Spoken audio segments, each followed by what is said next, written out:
Hey folks, from disgusting meals to questionable Zonai builds, The Legend of Zelda Tears of the Kingdom, like all video games, has its share of things that just shouldn't be in the game. Subject to opinion, of course, but hey, this is my channel and I want to share my opinion on 5 significant things within this game that I feel should not be in there, nor return in whatever the next big 3D Zelda game holds. I'm definitely going to divide opinions and probably anger fans of some things, but that's really what being a content creator is about, right? Jokes aside, I hope you're all having a lovely day or night so far, and hopefully I can add some entertainment to it. So, let's do this. Here are 5 things that I feel shouldn't be in Tears of the Kingdom, nor should return. If you haven't already, then be sure to go and grab yourself a snack or drink and send them in to get featured right here.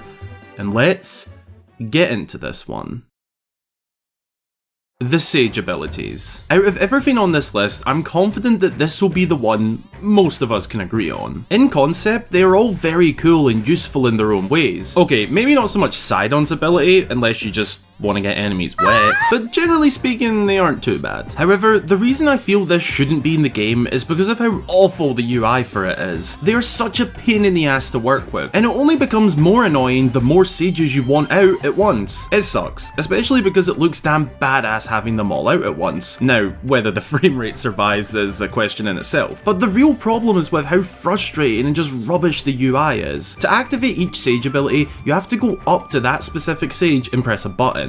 This can be annoying when on the go or in combat with them all out, or even just a few, and that's because they can often all just bunch together. They all want a bit of attention, and then you accidentally press the wrong one. Not just that, but every time you want a sage out or to put one away, you have to enter the pause menu every single time. It's just not efficient enough, and it was avoidable if you ask me. I've seen some mock-ups from fans on how this could have been done better. One I've seen a lot is the idea of replacing the map button here with a sage button, which would then expand into each of the 5 abilities. This would be so much quicker, smoother, and efficient than pausing and activating every time, as well as make it much easier to select them. And I cannot forget to mention how annoying it is when you kill an enemy and go to pick up whatever they dropped, and this little melon chulin walks up and blows it all away. Like, come on buddy, I love you, you're cute, charming and brave, but you gotta stop doing this, mate. Just, ugh. The sage abilities aren't great if you ask me.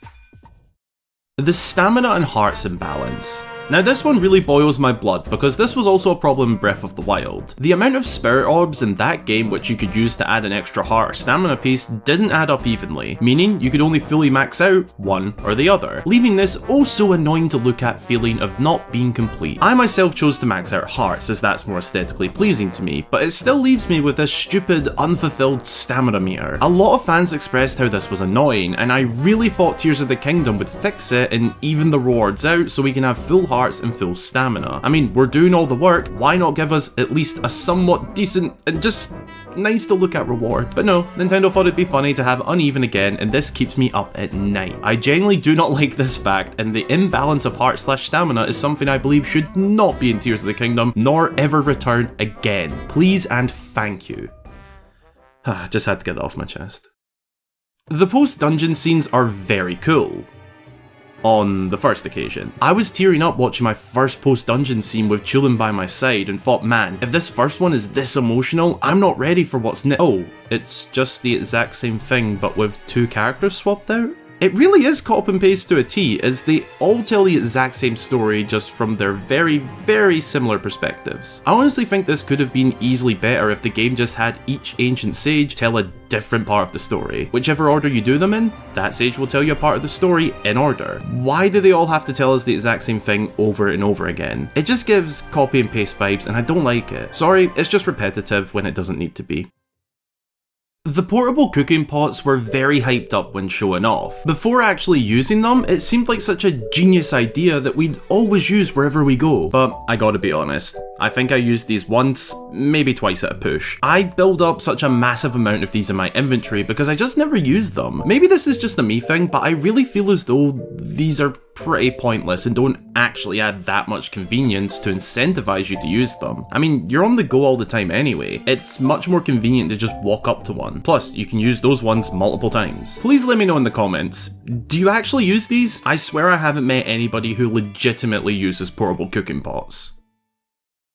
Before getting into the very special last thing on this list, here are a couple of honourable mentions. Firstly, the memories. And I'm saying that because of a similar reason to the post-dungeon scenes. They give massive copy and paste vibes, but in this case, to Breath of the Wild. It's just the exact same format of storytelling, and it's also way too easy for players to discover them out of order. You can discover the correct order, but there is genuinely nothing that actually says it outright. You have to put that together when visiting the Forgotten Temple. I didn't want to bash on them too much as they're still cool, but at the same time, very copy and paste. So a mention seems fair. Another mention I'd like to give goes to the rain, but actually in a positive light. This is because back when we were still in the Breath of the Wild era of videos, and looking forward to, at the time, the distant Tears of the Kingdom future, then known as Breath of the Wild 2, I made a video like this one and said the way the rain works shouldn't return. And Nintendo actually worked on that. The addition of the froggy armor really balances out climbing in the rain in a way which I find both fair and very enjoyable. You need to work for it too, and that feels rewarding as it aids you in the elements. Good job, Nintendo.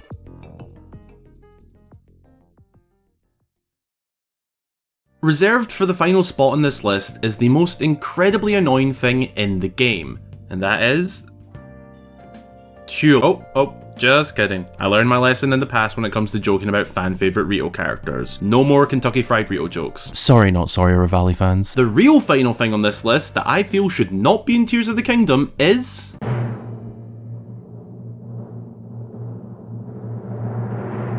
Korok Seeds. It's a love-hate relationship, but let me quickly explain why these shouldn't have returned and definitely should not return in the next game. It's the reward. Straight to the point. The reward is a load of literally. No, literally. And the funny devs at Nintendo got creative with changing the reward up this time. Instead of having 3 swirled layers of Korok droppings, there are now 4. The reward for collecting not 900 Korok Seeds this time, but 1000 Korok Seeds this time, is basically Hestu's gift plus. But I must. I want that 100%, but this reward is so tough to take. I do get and understand that collecting all Koroks isn't a must, but for that sweet 100% map percentage, it is.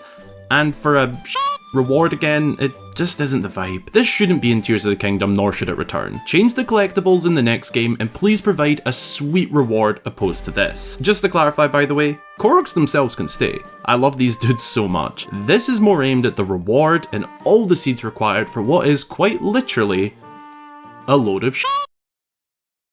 Those are some things that I feel should not be in The Legend of Zelda Tears of the Kingdom. Do you agree with any, or perhaps disagree with any? Let me know down below in the comments and I'll debate with you all day long on why you are wrong. Just kidding, I love you guys. Also, please don't take any of this as me hating on the game. I'm just nitpicking and sharing my views. I love Tears of the Kingdom so much, and these are just a few isolated problems for me. If you could do me a solid and drop a like if you enjoyed, that'd be much appreciated, as well as consider subscribing for more fabulous Zelda content. Special thanks and shout out as always to all of my wonderful channel supporters for your generous support in making these videos possible. If you'd like to become a supporter and get yourself some cool rewards, such as a regular behind the scenes update, a shout out upon joining, and your name at the end of all of my videos just like these lovelies on screen right now, then check out the supporting links in the description. I thank you all very much for watching. I wish you all an amazing day or night, and until the next time, I've been Hyrule Gamer.